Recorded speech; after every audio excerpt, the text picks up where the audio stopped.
cleaning up the streets, getting the drugs off the streets is probably a good thing. We can't just fill up our jails with, people who are obviously needing, help.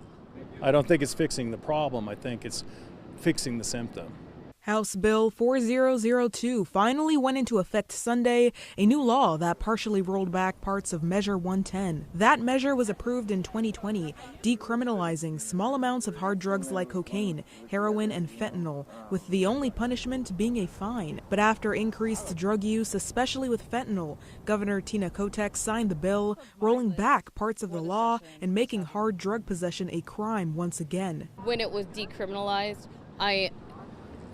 there wasn't enough resources that were put into making sure that people who needed the help to go to treatment could find a bed and go to treatment. We definitely need to make sure that people have the resources that they need so that they can get off drugs, stay sober, and turn their lives around.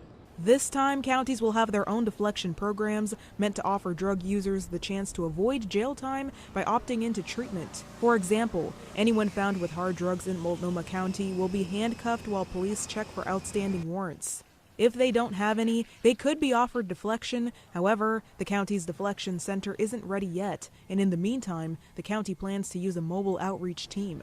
Another issue is that due to staffing, deflection will only be offered to those found with drugs between 8 a.m. to 8 p.m. on weekdays. Outside of those hours, it's a citation or straight to jail. Recriminalization, I think, is going to help us get back on track with providing the help to the folks who are addicts. They're good plans, but you have to put them into implementation. It takes a while. People need to be patient about it. Others think the deflection centers are a good idea, but without the right resources, not much will change, and think arresting drug users might just be the quick answer. If you get a record, then it's hard to find housing, and it causes all other problems for you that make it even more difficult to stay sober and also stay off the streets too.